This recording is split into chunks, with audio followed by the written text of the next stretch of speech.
Here we Sounds go. good. What's up, everybody? This is a little extra live stream that we are doing to talk Kansas City draft. And with me, I have, you ready for your intro? I wrote this out. You grade it and critique it. I have Marcus Whitman, a.k.a. That Franchise Guy, at least according to you on his YouTube channel. You are an NFL and NFL draft analyst and have been around, at least according to your own YouTube channel, since 2016, have amassed over 16.5 million views. And you also have a very legit Patreon channel with over 500 members talking about draft content. So, man, salute to you for being able to just put in the work over the years, kind of amass the following, and yeah, put in that work, man. I appreciate that. Well, thank you for having me on and for talking me up. I appreciate it. I was telling you just before we hopped in that I'm actually kind of a bit of a closet Chiefs fan. So I'm excited to not just talk Chiefs, but a team that maybe doesn't always get the attention in draft season with a team picking at the end of the draft. So, yeah, thanks for having me on. It's going to be fun. Heck yeah, man. When you say, well, before the stream started, I actually asked you why you were a closet Chiefs fan, and you started explaining. So I'm curious to hear, because you said you're a fan of smart teams. You want to weigh in a little bit on that? Because I'm curious to hear your thoughts. Yeah, so I mean, the majority of my channel is just centered around team building and evaluating players and making good trades and draft picks and just team building process in general. So as someone that really tries to fairly evaluate all 32 teams, you start to get a feel for the teams that are really good between the margins, good drafting teams that know how to manipulate, whether it's the cap or just finding value in different spots. I feel like the Chiefs are genuinely one of the smarter teams, and I definitely gravitate towards the smarter teams out there. Maybe part of that is I grew up a Packers fan, and I think they are not one of the smartest teams. So this year, I actually tweeted out that Chiefs fans, will you take me in for the year, because the Packers were having such a down year, and I mean, and how can you not love Mahomes too? So, right. You okay, that was one of my questions for you. That I didn't send you every question I had. I had some like warm-up questions, but one was, who's your favorite NFL team? Would that actually be the Packers? Because you said you grew up a Packers fan. Yeah.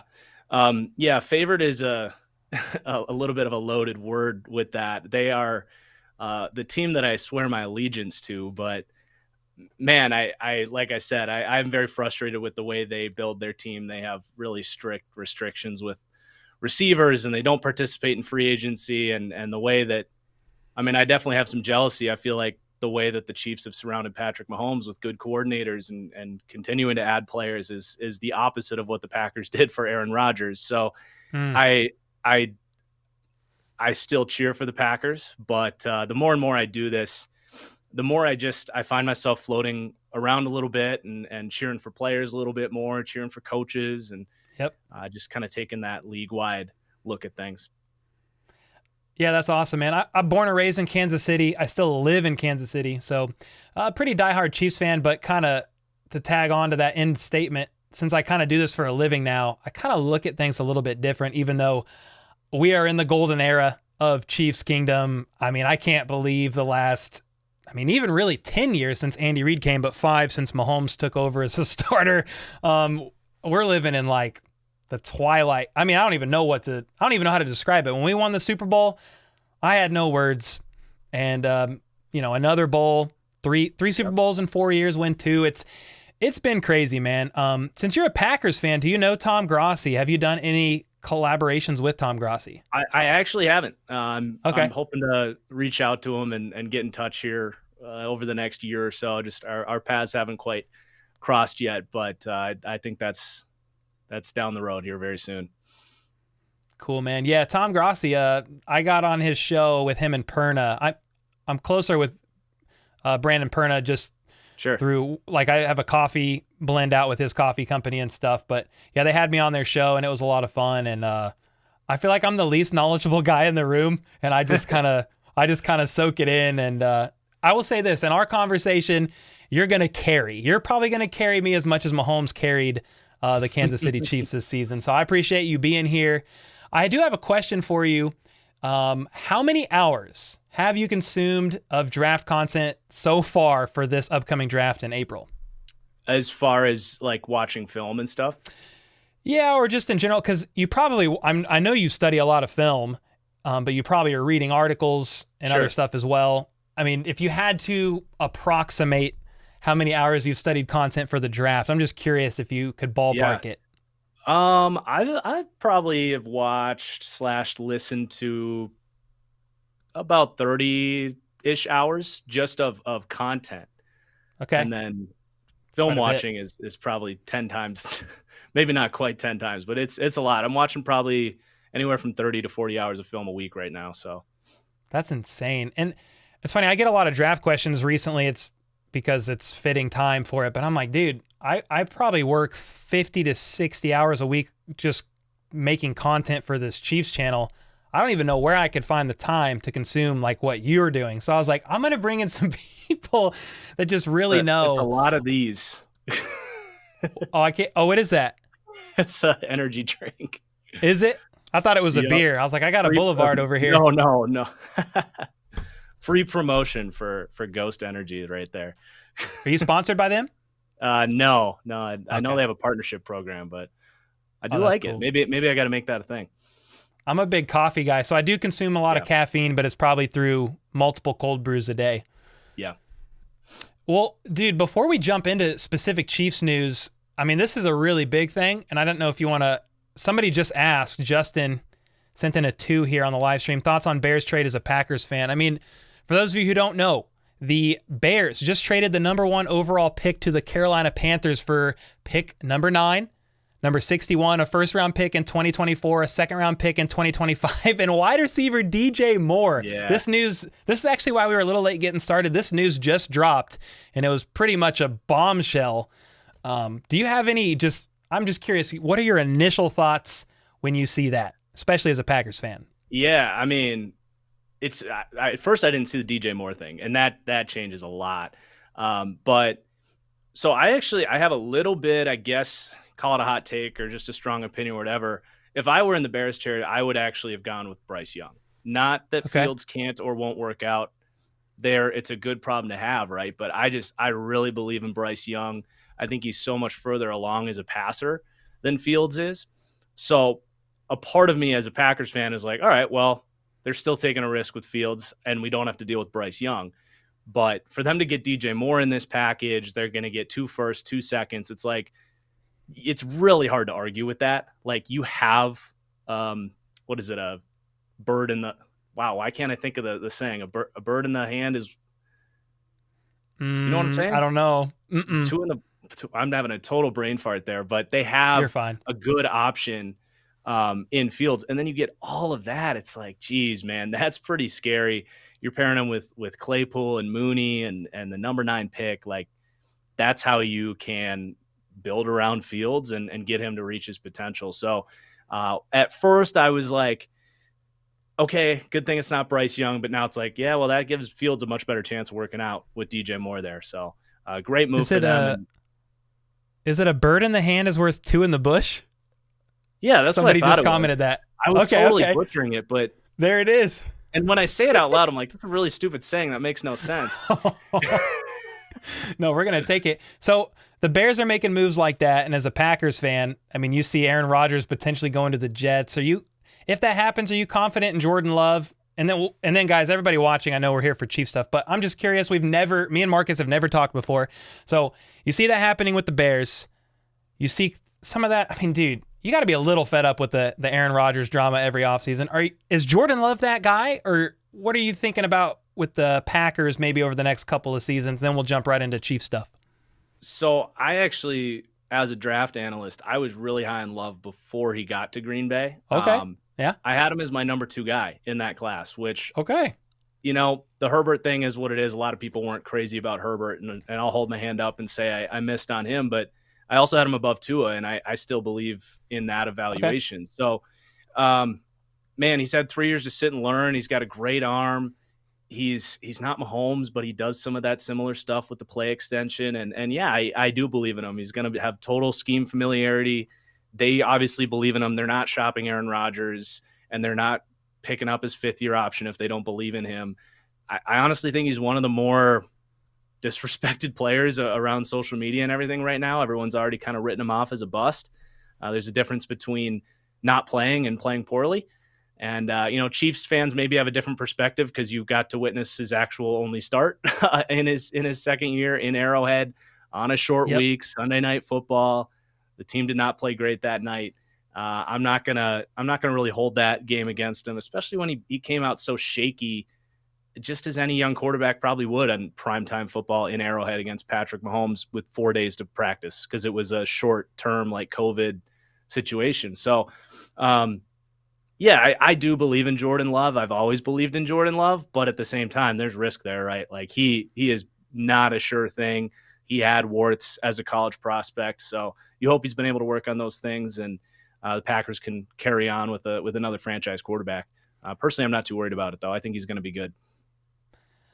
I'm actually kind of grateful for last season. The Chiefs were in a slump, I believe, during that time when they played the Packers. I think we didn't even win by much. I'm kind of grateful that Aaron Rodgers had to sit that one out because I'm not so sure the results would have been the same. Well, I believe there was 2 missed field goals and a fumbled punt that set up another score for you guys, which is it was a very predictive outcome there for what happened to the Packers playoff game against the Niners, where special teams were a problem all year.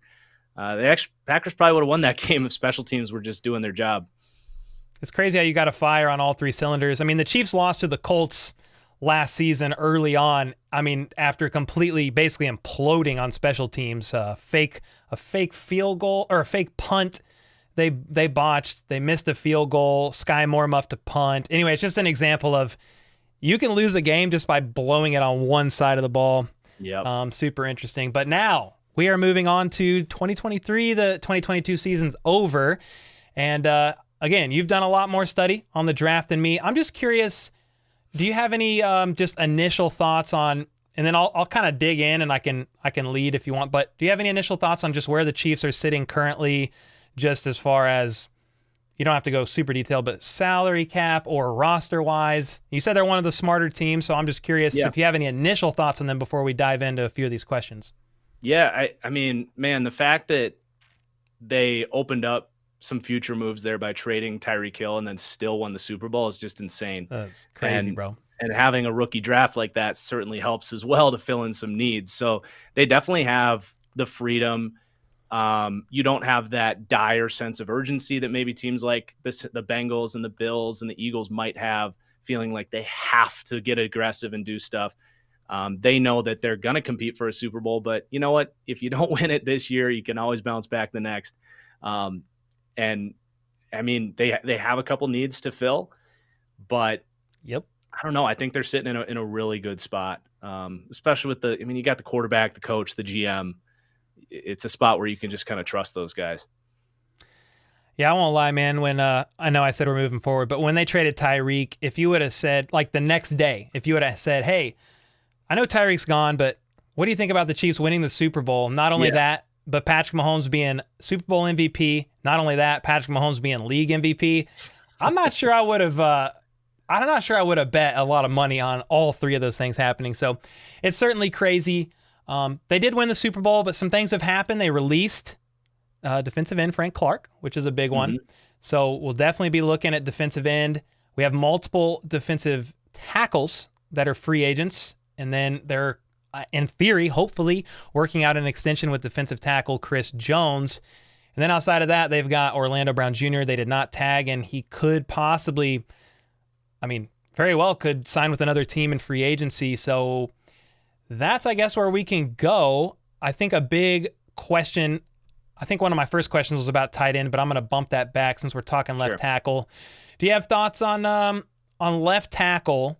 And let's say Orlando walks and the Chiefs they don't even they don't find a solid deal for a trade in free agency. They don't find maybe they sign a veteran left tackle for like a placeholder or a safety hatch or something. Where would you go if you were the Chiefs and they were looking at a round 1 left tackle?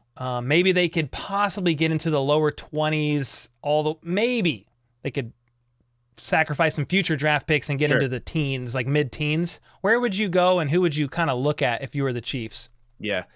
Well, the other thing is Andrew Wiley actually played pretty well right tackle as well. So, and Yes. he's a pending free agent as well. So the way I That's a look big at one. it is we need both tackles. So Mm-hmm. what I would do, I would just throw out the whole left-right debate right Okay. now and just say we need tackles. And I don't think.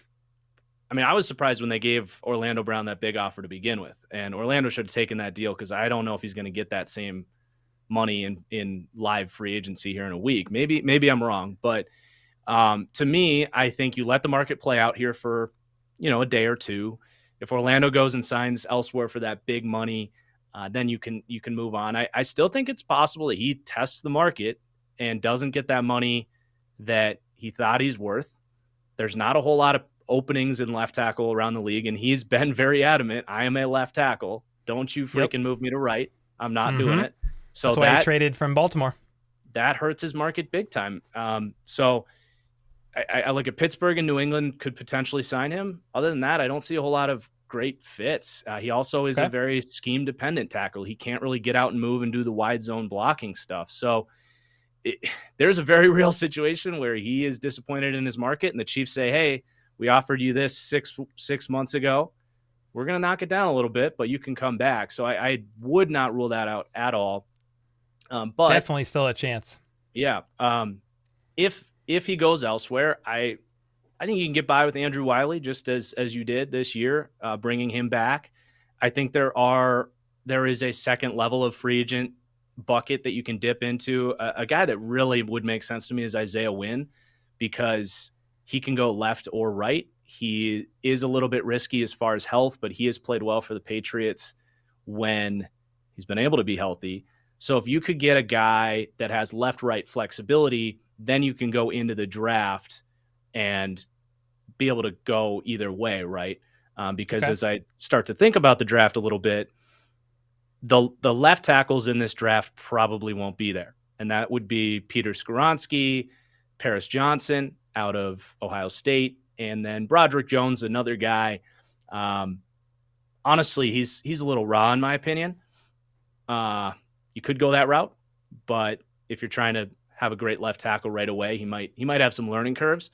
But say you get a guy in free agency who you can play at left, like Isaiah Wynn, then you're looking at guys like DeJuan Jones and Darnell Wright are much more in that back end of the first round. And I don't even think you necessarily have to move to get one of those guys. If you do, it's giving up a fourth round pick to move up a couple spots. Maybe to jump the Buffalo Bills, who also need a right tackle. Do that again after you sniped McDuffie from them last year. That'd be that's the kind of stuff I'm talking about with the Chiefs, right? The difference between Isaiah McDuffie and Kyer Elam as a prospect was so wide, and the Chiefs said, no, we're not going to let Buffalo go get McDuffie. We're going to jump up and grab him. Great move. Huge difference in those guys' rookie seasons. So I made a video saying the Chiefs stole McDuffie from the Bills. Yeah, they totally did. Kind of jokingly, but it really looked like it when you look at the behind-the-scenes stuff. And Bills fans were over the moon. No, Elam it wasn't Trent McDuffie. It was Kyer Elam in their sights the whole time. But yeah, when you look at the difference in their seasons, even though McDuffie spent half of it on IR, or almost half of it, I mean, he was one of the best cornerbacks in the, at least rookie cornerbacks in the NFL. So better than spending half of the year benched like Elam was. Yeah, you kind of answered a couple of my questions there. I had a couple lumped in, and I could tell you already knew where I was going because I said, hey, what happens if the Chiefs trade up? But then I said, what happens if the Chiefs let the tackles fall to themselves at pick 31? And you kind of answered that. You gave a handful of names, and I'll definitely do some research on them, and that's well, really I can talk a little bit more about those fits. Sure. I would love it. Both those guys are DeJuan Jones out of Ohio State and Darnell Wright out of Tennessee. Two specific guys that perfect scheme fit. Just as far as you look at Orlando Brown, I hinted at this a little bit. Like he is in a run blocking fit. You want him head up, and the Chiefs are mostly inside zone, head up stuff. Not so much that Shanahan wide zone stuff where these guys got to be great athletes to get up on the move. So the Chiefs are a team that can afford to take these more like mauling type of tackles who just aren't going to lose quickly in pass protection and can drive up front. And Darnell Wright's like 330 pounds. He's got that like dickhead mentality that you look for in an offensive lineman. He tested better than I think people expected. Held up really well against Will Anderson. So he's climbing, but I don't know if he's going to be outside of range for the Chiefs. Again, maybe I got to move up a couple spots, but I really like him. But I also really like DeJuan Jones out of Ohio State, who's similarly 6'9", 375 pounds. But I think one thing people aren't talking enough about is that there's not much of a gap between him and what Mekhi Becton was coming out a couple years ago with that just massive size profile. And he can kind of move. Like, yeah, he's going to have some mobility restrictions at that size, but just strong, good technique, excellent run blocker. Either of those guys could plug in. But you are going to have some of those questions about can they play left. So that's where you're going to have to be prepared for, how you're going to handle that situation. It's interesting. I heard there's a channel I follow, local. They're KCSN, Kansas City Sports Network. You may be familiar with some of those guys there, but they were talking about. I got to meet those guys out in Vegas for the Shrine Bowl this year. Okay, like Kent and Matt Lane and Craig and maybe BJ. Some of those guys. Yep. I'm That's horrible cool, with man. names, but we were hanging out. You'll recognize talking. faces. Yeah. Yep. That's cool, man. Yeah. So they were actually talking. I just listened to one of their recent podcasts today, and they were even potentially throwing out the idea of the Chiefs snagging just a super solid right tackle, whether that's draft or free agency, and just doing like a get by with left tackle in the meantime until they can find a more long-term solution. So I just found it interesting when you said, don't necessarily look at what side and just go for talent overall. You said that earlier, and then I feel like you were kind of hinting at it based on some of these prospects. Anton Harrison, is that name? Yeah. What is that name? When I say that name, what's that name mean to you? Because somebody wanted me to ask you about that guy in particular. Okay. Well, unfortunately, I haven't dove into his tape yet, so I don't have any strong opinions on him yet. Okay. I just know that there's a little bit of a split on him. Some people see him closer to like Paris Johnson as that really athletic guy that has a high upside. I don't know where I'm at with him. I know he could be around that range and could be an option for the Chiefs, but yeah, unfortunately, I don't have the conviction to give a strong opinion on him. But he is definitely a name in the mix that I wouldn't say one way or another that I'd rule out. I appreciate the honesty there. It's so hard to study all these players in the draft. I don't know how some of you guys do it. Another question I had, what about some other prospects in the first couple of rounds that could be a good fit for the Chiefs? Let's say they figure out the offensive tackle situation in free agency somewhat. Maybe they sign Andrew Wiley for right tackle. Maybe even in the draft, let's just say round 1, pick 31, they find a potential prospect for left side. Let me see, what's this question? I mean, a couple other positions I would look at in the second round for the Chiefs currently, before I know the moves that they make in free agency, would be, defensive side of the ball. Do you have any defensive ends or tackles that you think could possibly be a good fit in round 1 or round 2 for the Chiefs? Yeah, it's a really special class for D-line. Okay. The edge group, shameless self-promotion. I just dropped my top 10 edge video. It was like an hour ago. Yeah, like an hour ago. So if you guys I need to watch it, yeah. If you guys want to check it out after the stream, I appreciate it. But really deep group. And the Chiefs, if you want to talk edge, have you kind of hinted at this in the DMs, but they have that kind of they look for the big guys, and there's definitely some options there. I mean, I'm not entirely ruling out Myles Murphy being in striking range for you guys. Okay. He's a polarizing guy. There's definitely going to be teams that really believe in him as a top 20 guy, but his 2022 tape was not great. So there's a chance, just like McDuffie, I didn't think he'd be in striking range necessarily for you guys. Just kind of, make a move up, grab a guy like him. He would fit the mold exactly.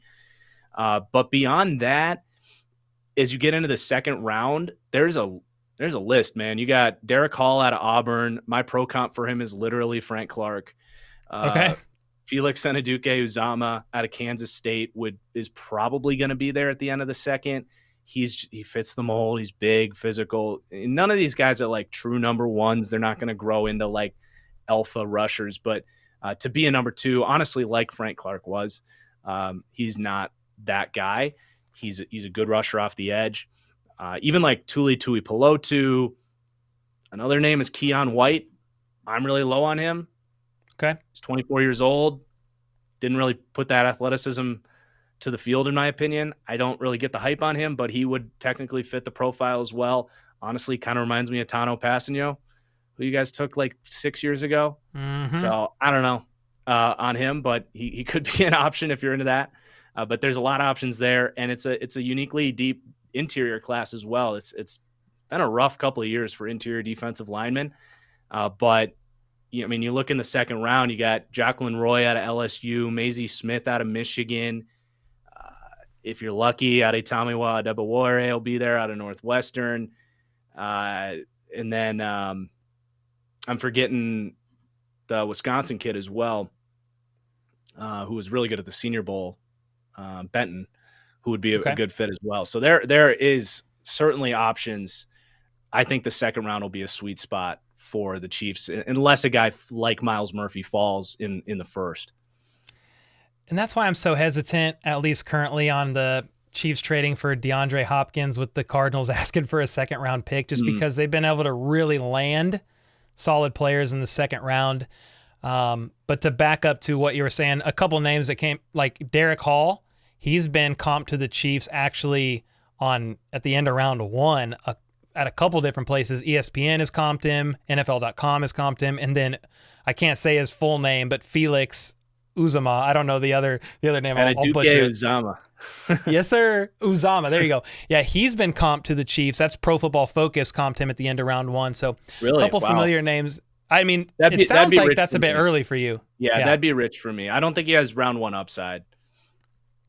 But and the Chiefs do have.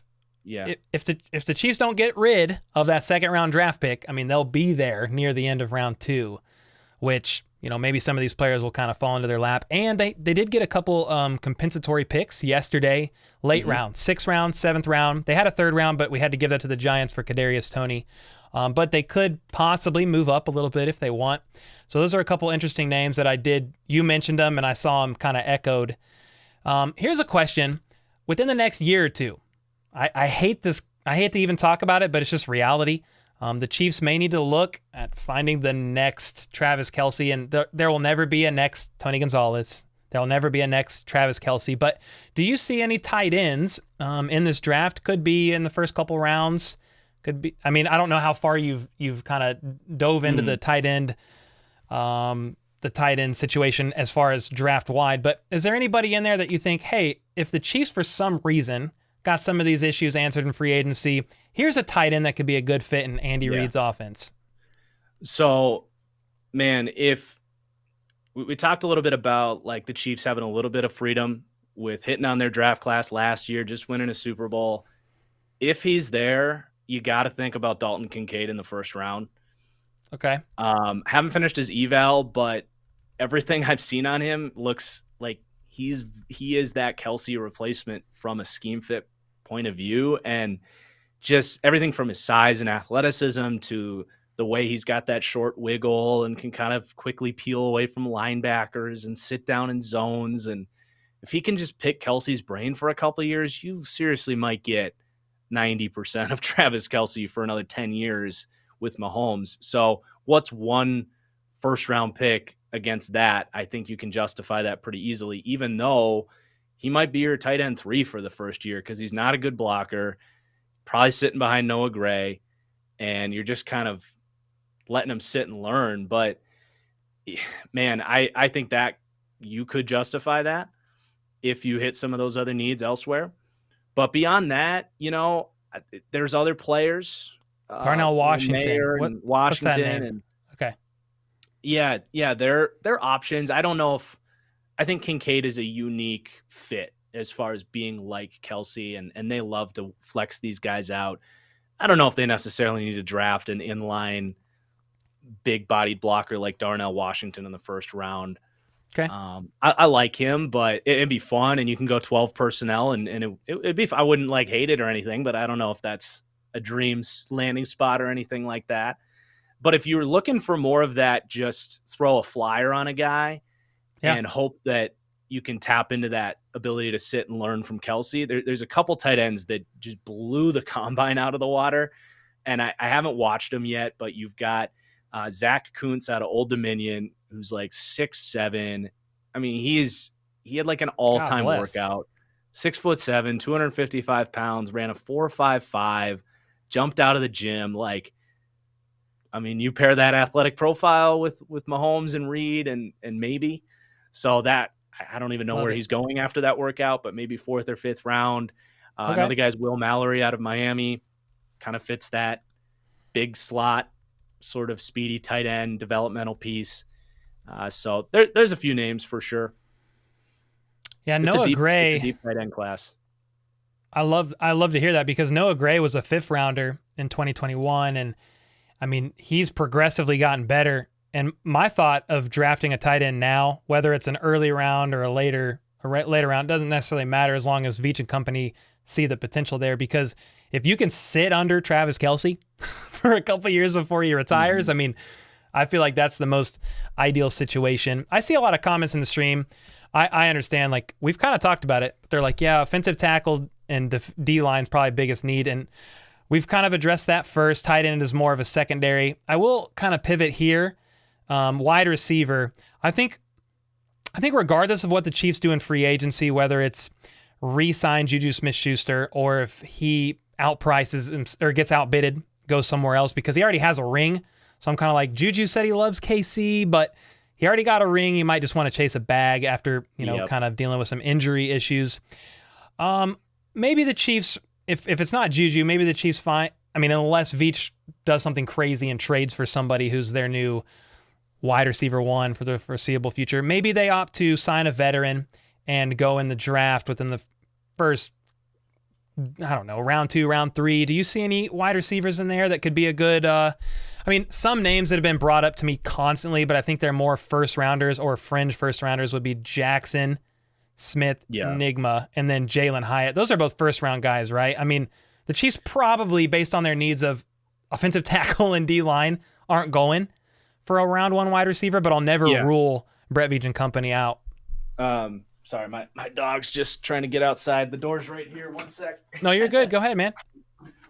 No, I appreciate everybody being in here and hanging out. I know we're not answering a lot of questions, but this is a time to hang out with Marcus and get his thoughts on the draft specifically for the Chiefs. So thanks again for everybody being in here. Daniel, Terry, I see a lot of your questions. Scott, Dante.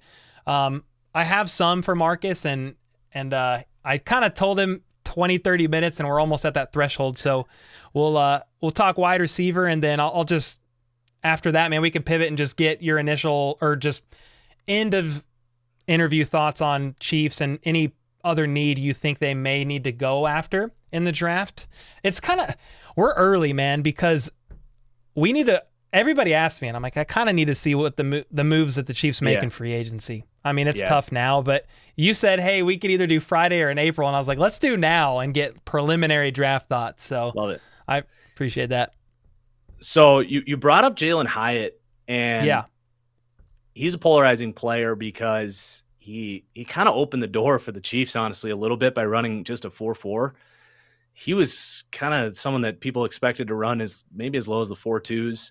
Speed's That's crazy. game. I was surprised. Yeah, speed is literally all he brings to the table, and he can run far and fast, and he can catch it when he's open, but that's basically it. I like what he did on like stop routes, but that's about the only other good thing I can say about him. The weird thing about him is he only saw 18 snaps against press coverage in his final year. He's a bit of a slow starter. He also weighed in a little bit lighter than he was listed at Tennessee at 175 pounds. And you can see when he got touched down the field, like he could get completely thrown off his route, completely slowed. We've seen the John Rosses of the world get overdrafted for speed. So I think I am worried about Jalen Hyatt, especially in the first round. I think there is going to be a large NFL population that has those same concerns. So you never know how stuff's going to shake out, but I would not be surprised if he's there in the mid-second round. Maybe you do have to come up a little bit, Okay. but I wouldn't rule him out. And he would be that that kind of MVS replacement down the road. I don't think you would dare put both those guys on the field at the same time, because that's two guys that are just go far and catch it when Mahomes throws it, and hopefully there's no one around you. Right. But I can see Jalen Hyatt and Mahomes being a great duo down the road.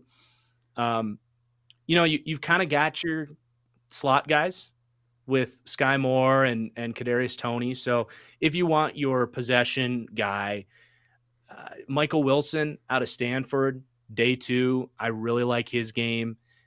I'm not saying he's Devontae Adams, but he plays like him as far as the route running, the release, the size.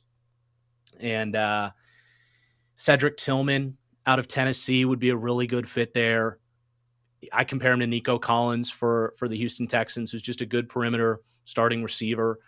So those would probably be a couple of names that I think could give you that more big body profile, that Juju replacement, if you will. I will say I think Adam Thielen could fill that role really well for you guys if you wanted to go cheaper. We were talking about that today. I mean, it's been kind of circulating around Chiefs Kingdom of what happens if the Chiefs opt to sign Thielen to a cheaper, shorter deal, and rather than Juju on a longer, more expensive deal. Even if Thielen could 85% of the production of Juju, I mean, it's a Band-Aid, it's temporary, but right.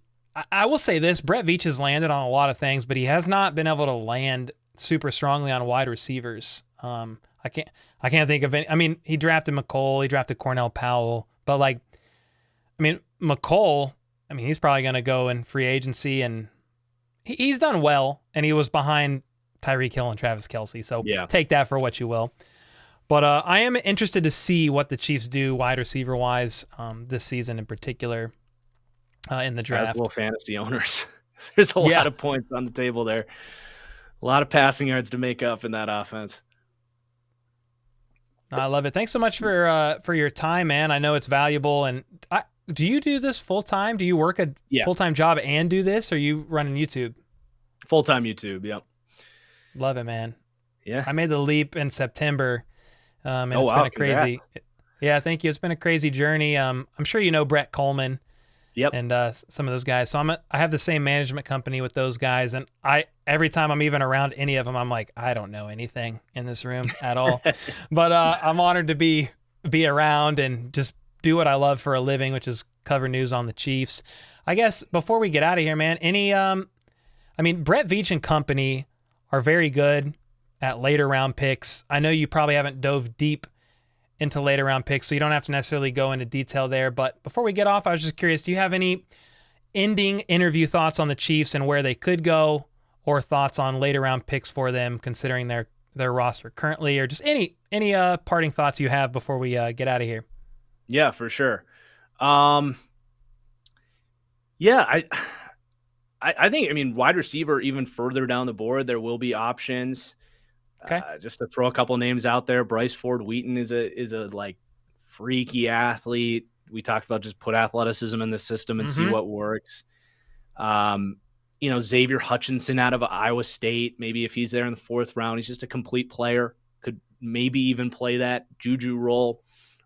So there's going to be options there. I still think like running back is something that they should think about. And we need one later round for sure. Yeah, I really haven't gotten too far into the class, so I don't necessarily have any names necessarily, but I really like what you got from Pacheco, but it's just, the running back classes are so deep, especially this one. Why not throw another? Look what happened with Pacheco, 7th round pick, throw a dart. If you can get 2 of those guys, fantastic, right? So I would continue to address that room, and we talked a little bit about those, get a tight end project in the building. Yeah, I love it. Early on, I'm feeling O-line, D-line. Safety is potentially a need, but I don't know that it's super early. I would be surprised about that. But yeah, running back later round, wide receiver could be day 2, and I wouldn't be surprised if they took another late. Maybe a couple guys. Yeah, just to even just raise the floor of competition and OTAs and training camp. But then I'd imagine, them potentially double dipping on the D line, defensive tackle, edge, and then offensive tackle. I'll be curious to see what happens, man. Yeah, it's certainly interesting. I don't know how you do it, bro. Cover all these players and try to comp them to all these teams. My hat's off to you guys who cover draft stuff, because I start looking and I just get instantly stressed out. I got to go right back to the Chiefs. That's one team I could kind of just stay there. So, hats off to you, man, for covering all these different players in the draft, trying to comp them to all these different teams, and appreciate your grind and your hustle. And thanks for being willing to do this interview. Yeah, thank you for having me. Love talking ball and great before to we meet get out, you you gotta plug your stuff, man. Sure. Plug your stuff where people can find you. Yeah, you can find my my YouTube is that franchise guy. We just dropped the top 10 edge rankings. Going to try to be doing mock draft Mondays, whether it's my own mock or grading someone else's, having a guest on for a mock, you name it. And then, you can check out my Patreon. Same deal, patreon.com/thatfranchiseguy. You can actually get access to my complete draft board. So that's, if you keep seeing me look at back at my screen, I'm checking my notes, checking the board. We'll have upwards of 350 players fully ranked, written up, evaluated. So you can kind of load it up on draft day and load it up when you're doing your mock drafts and kind of see my full write-ups on these guys. Yeah, and I found your Patreon interesting. The third tier, the $10 a month tier, it said my dog's barking team specific. Oh, you're good. You're good. All right. Kyle, what's up, man? Wide receiver's been pretty thin group. They start to. You're right. It's like how many dogs you got? Just one little Pomeranian. And where do you live? I didn't even ask. I live in Minneapolis, so we've had a rough winter.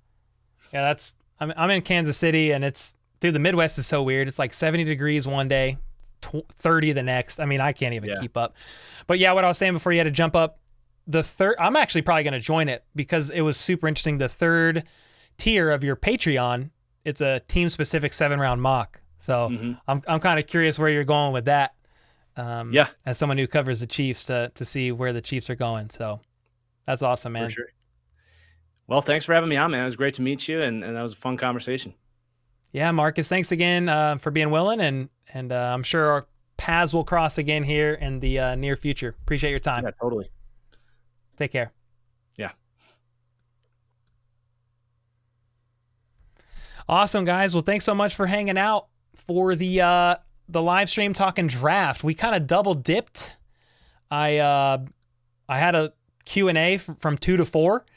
And we still have 400 people in here as we talk draft. Doc Clay, thanks for the membership. Thanks for all the donos, guys. This was less a conversation with y'all and just trying to get Marcus's thoughts about where the Chiefs could go in the draft, and hopefully it can give us some names to kind of look up and talk about.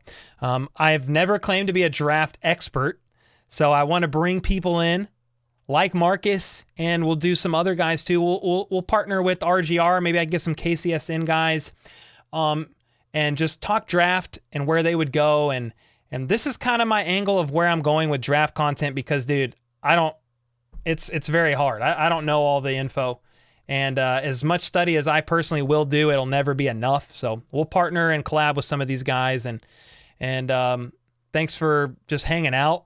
It's cool that there's 400 people in here.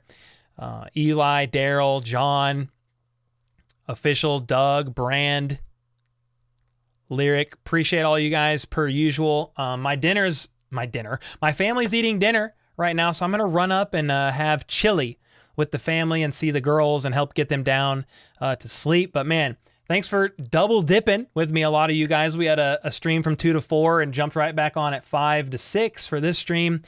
And I just appreciate you guys so much. And we'll do this again.